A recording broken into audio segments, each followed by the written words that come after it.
Let's get started. Story number 1. The road stretched on, dark and endless, swallowed by the thick woods pressing in on either side. Martin gripped the wheel tighter, his eyes flicking between the empty highway ahead and the glowing fuel gauge. Almost empty. "Damn it," he muttered. He had been driving for nearly 6 hours, making his way back from a business trip when he took a wrong turn somewhere outside of town. His GPS had stopped working miles ago, and now he was alone in the middle of nowhere. The nearest gas station had to be miles away, and he hadn't seen another car in over an hour. He glanced at his phone. No signal. As if on cue, the engine sputtered.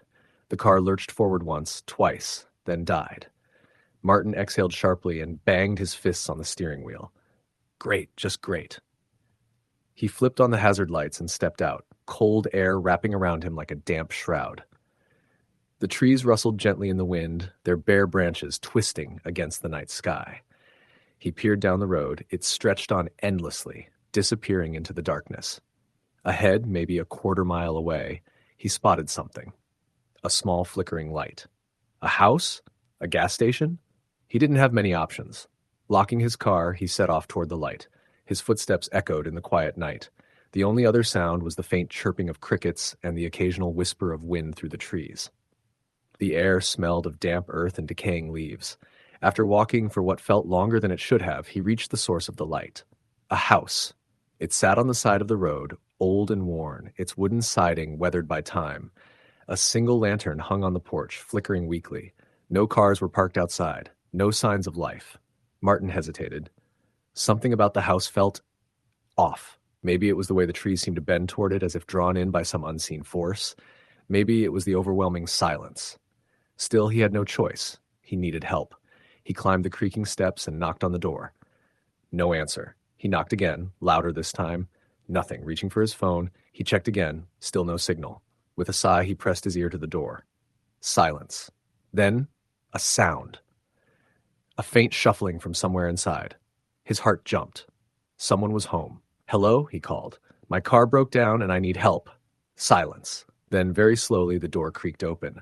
The house was dark inside, except for the faint glow of a candle flickering somewhere deep within. Martin hesitated on the threshold. "Hello?" Nothing. The air inside was stale, heavy, carrying the scent of dust and something else, something rotten. He stepped inside. The wooden floor groaned under his weight. He reached for his phone's flashlight and flicked it on, casting long shadows against the peeling wallpaper. Dust floated in the air, disturbed by his movements. Anyone home? Still nothing. Martin's gut told him to turn around, to leave, but something about the house held him in place. Maybe it was the eerie stillness. Maybe it was the nagging feeling that someone was watching him. Then he saw the pictures. Framed photographs lined the hallway. He stepped closer, his breath hitching. They were all of him, every single one. Different moments, some from childhood, some recent, one from his college graduation, one from his office Christmas party. His blood ran cold. "No," he whispered, stepping back. The floor creaked behind him. He spun around, heart hammering, flashlight beams slicing through the darkness. Nothing. But he wasn't alone. The air had shifted, the temperature dropping suddenly. A slow, deliberate creak came from upstairs. Someone was there. Martin took a shaky step backward, his mind screaming at him to run. But before he could turn, a whisper, soft, right by his ear. "Lost." He stumbled back, crashing into the wall. His breath came in short, panicked gasps. He swung his flashlight wildly, trying to find the source of the voice. Nothing but shadows. Then, the candlelight flickered, and he saw it. A figure at the end of the hallway. Tall, motionless, its face obscured by the darkness. Martin didn't wait. He turned and ran, sprinting for the front door. But the hallway stretched longer than before, impossibly long. The door seemed farther away, the walls narrowing, closing in. He ran faster. The whisper came again, echoing through the house. "Lost." His vision blurred, panic surging through his veins. He reached the door, yanking it open. Cold air rushed in as he stumbled onto the porch. The house behind him groaned as if exhaling. Martin didn't look back. He ran. He ran until his lungs burned, until his legs ached. When he finally dared to glance over his shoulder, the house was gone. The road stretched behind him, empty and silent. His car was nowhere in sight. His breath hitched. He was sure he had run straight. But the road, he didn't recognize it. It was different. And then up ahead, a flickering light. A house. The same house. Martin felt his stomach drop. He turned on his heel, running in the opposite direction. His breath came in short, frantic gasps as he sprinted down the road. Minutes passed, then an hour. Still, the road stretched endlessly. Still, no sign of his car. And then, the whisper, right behind him, lost. He turned, flashlight shaking. Nothing, but the air was thick now, heavy with something unseen. The darkness around him shifted. Then he saw them. Figures, dozens of them, emerging from the trees. Watching. Silent. Martin stumbled backward, heart hammering. The figures stood motionless, their faces obscured by shadows, their heads tilted, their bodies unnaturally still. The whispers came again, soft, overlapping, surrounding him, lost. Martin turned and ran. He ran until his legs gave out, collapsing onto the cold asphalt. His body trembled, exhaustion overtaking him. Then, slowly, the whispers faded. The figures disappeared. And then, a sound, a car. Headlights pierced the darkness. A vehicle was coming toward him. Relief flooded his chest as he scrambled to his feet, waving his arms frantically. The car slowed, stopping a few feet away. A man rolled down the window. "You okay, buddy?" Martin staggered forward. "Please, I need help. My car, I don't know where I am." The man frowned. "What are you talking about? You're about 5 miles from town." Martin's breath hitched. "Town?" The man nodded. "Yeah, Black Hollow." Martin's stomach lurched. No, that was impossible. He had been lost in those woods, in that house. He had been running for hours. His mouth went dry. "What time is it?" The man glanced at his watch. "Almost 9:30. Martin shook his head. It had been past midnight when his car broke down. Hadn't it? His hands trembled. "Can you take me into town?" "Of course," the man said. "Hop in." Martin climbed into the passenger seat, his entire body numb. The car pulled away, the headlights illuminating the empty road ahead. As they drove, Martin forced himself to glance back one last time. The road stretched behind them, dark and empty, except for one thing. A single figure standing at the edge of the trees, watching, tall, motionless. And as the car disappeared into the night, a whisper curled through the wind, soft, lingering. Lost. Story the end. Story number 2. The old highway was empty, stretching into darkness with only the moonlight breaking through the dense trees. Laura checked her phone again. No signal. She had been driving for hours, trying to find the right turnoff to the cabin her friend Emma had rented for the weekend. But the directions didn't match, and her GPS had lost connection miles ago. Her gas tank was dangerously low, and her nerves were starting to fray. She slowed the car as she reached an intersection. The wooden sign ahead was barely legible, its paint chipped and faded. Black Ridge, 7 miles. That wasn't the name of the town Emma had mentioned. She exhaled sharply. Turning back wasn't an option. She hadn't seen a gas station in over an hour. With a deep breath, she turned onto the narrow road, her headlights illuminating a path that seemed to disappear into the thick forest ahead. The road twisted unnaturally, winding in ways that made no sense. The trees loomed overhead, their branches reaching out like skeletal fingers. A cold sensation crawled up her spine. Something was off. Minutes passed, then an hour. The road seemed endless. She should have reached something by now, a house, a gas station, another intersection, but nothing changed. The forest was unbroken, the darkness absolute. Then she saw it, a figure standing on the side of the road. She hit the brakes, her heart slamming against her ribs. The figure didn't move. It stood just outside the reach of her headlights, barely visible in the shadows. It was tall, unnaturally thin, its head tilted at an odd angle. Laura's breath came in short, panicked gasps. She told herself it was just a hitchhiker, someone who had gotten lost, just like her. But deep down, she knew better. She pressed the gas pedal, speeding past the figure without looking back. The road stretched on, unchanged. The silence in the car was deafening. Then, movement. In the rearview mirror, her blood turned to ice. The figure was in the road, behind her, closer. Laura's hands clenched the wheel. She stepped harder on the gas, forcing herself to keep her eyes forward. The whisper came suddenly, soft, cold, right by her ear. "Lost," she screamed, jerking the wheel. The car skidded, tires screeching. She fought for control, breathing hard. The road stretched on, still no turns, no landmarks. Then, a light, a house. Laura's heart leapt with hope. She pulled into the driveway, her tires crunching on the gravel. The house was old, its wooden siding worn and cracked. A single lantern flickered on the porch. She hesitated. Something about the house felt wrong, but she had no choice. Steeling herself, she stepped out of the car. The cold air pressed against her skin, carrying the scent of damp earth and something metallic. She knocked on the door. Silence. She knocked again. A sound. A faint shuffle from inside. Then the door creaked open. The house was dark, empty, except for one thing, a single framed photograph on the wall. Laura's stomach twisted. It was a picture of her, taken tonight. She turned to run, but the whisper came again, soft, lingering. Lost. The door slammed shut. Story the end. Story number 3. The road stretched on, swallowed by darkness. Ryan had been driving for hours, and nothing looked familiar anymore. The 2-lane highway had turned into a narrow back road, winding through a dense forest. His phone sat useless on the passenger seat, showing no signal. He should have reached his destination by now.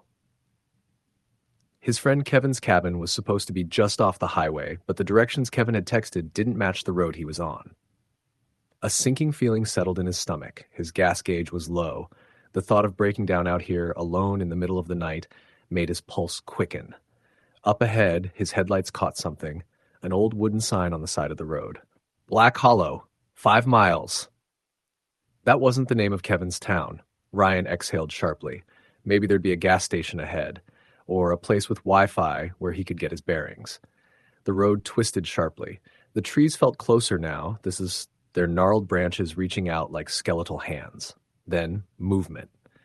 A shadow crossed the road just outside the beam of his headlights. Ryan's breath caught in his throat. He slowed down, scanning the darkness. Nothing. He shook his head and kept driving, gripping the wheel tighter. He was just tired. His mind was playing tricks on him.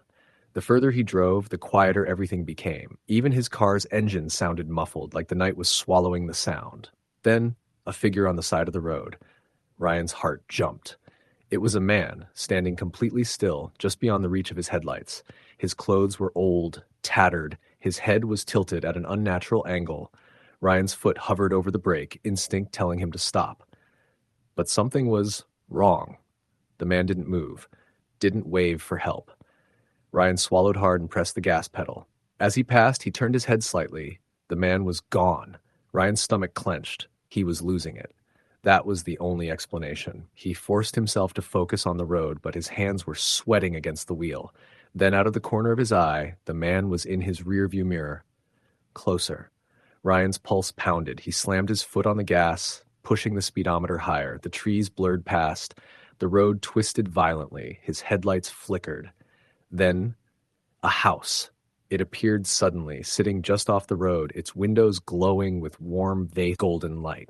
Ryan didn't hesitate. He pulled into the driveway, his tires crunching on gravel. He threw the car into park and jumped out, his breath coming in ragged gasps. The house was old but well kept. There was no sign of life, but the porch light was on. He hurried up the steps and knocked hard on the door. Silence. Then, footsteps, slow, measured, coming from inside. The door creaked open. An old woman stood there, her pale blue eyes locking onto his. "You shouldn't be here," she said softly. Ryan swallowed. I got lost. My phone's dead. Can I use yours?" The woman didn't blink. She glanced over his shoulder toward the road. "Did you see him?" she asked. Ryan's stomach dropped. His mouth was suddenly dry. "See who?" The woman sighed. "You should leave." I don't have enough gas." She stepped aside. "Come in, then." But not for long. Hesitant, Ryan stepped inside. The air was thick, musty, like the house hadn't been lived in for years. The furniture was old-fashioned, untouched. A fire crackled in the fireplace, but the room was cold. On the wall, a single-framed photograph caught his eye. Ryan's heart stopped. The photo showed a man standing in the middle of a dark road, the same man he had seen outside. His chest tightened. He turned to the old woman. "Who is he?" She stared at the fire, her expression blank. "He was lost, a long time ago." Ryan shuddered. "I need to call someone, please."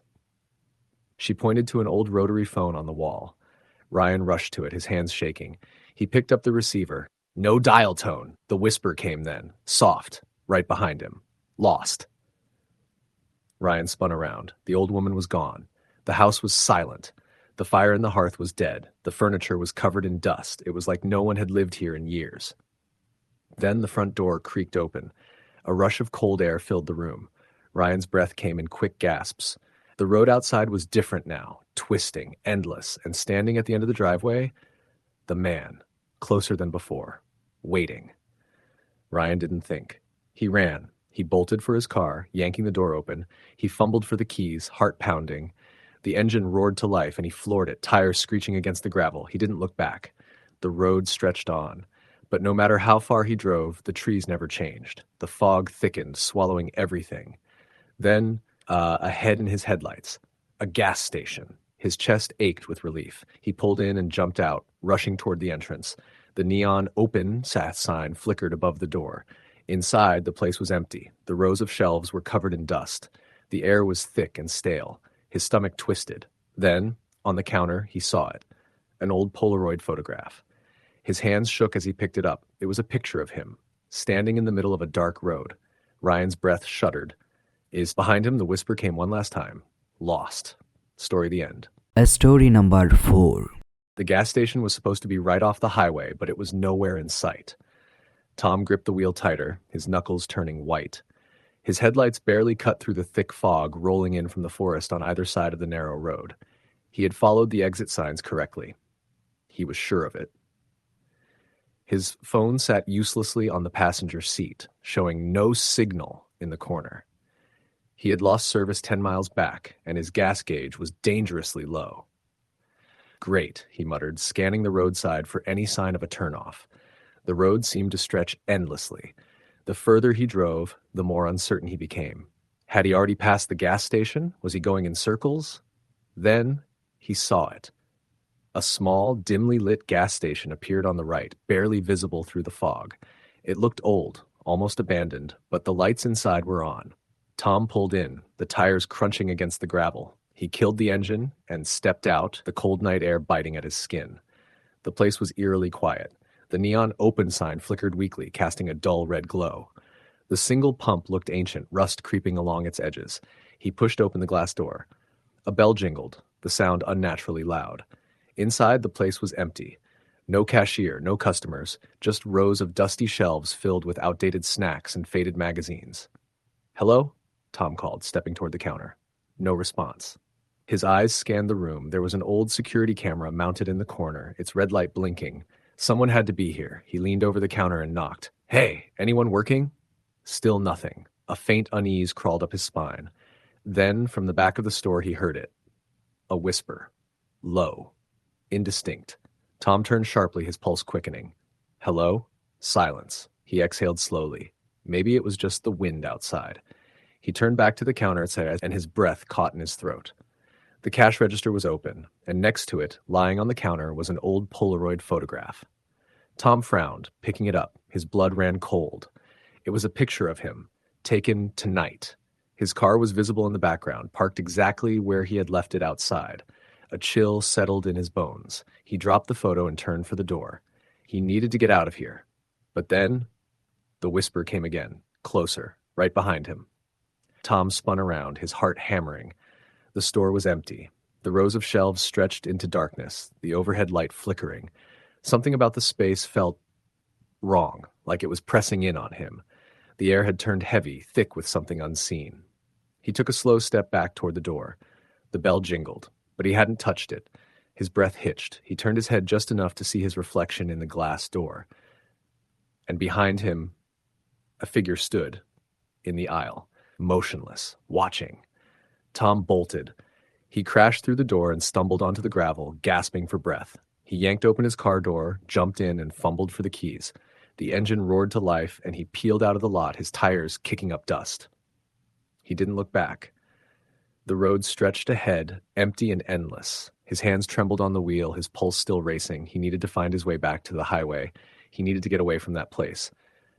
Then, in the rearview mirror, the gas station was gone, vanished, as if it had never been there. Tom's stomach twisted. He swallowed hard, forcing himself to focus on the road.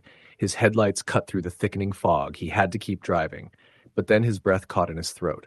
There, on the side of the road, a figure stood in the fog, motionless, watching. The whisper came again, soft, lingering. Lost. Story the end. Story number 5.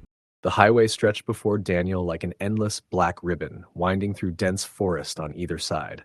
He glanced at the clock on his dashboard, 11:47 p.m. He should have reached the motel an hour ago, But he had taken a wrong turn somewhere, and his GPS had lost signal miles back. His headlights cut through the night, illuminating only the road ahead. The further he drove, the more uneasy he felt. Something about the darkness beyond the trees felt unnatural.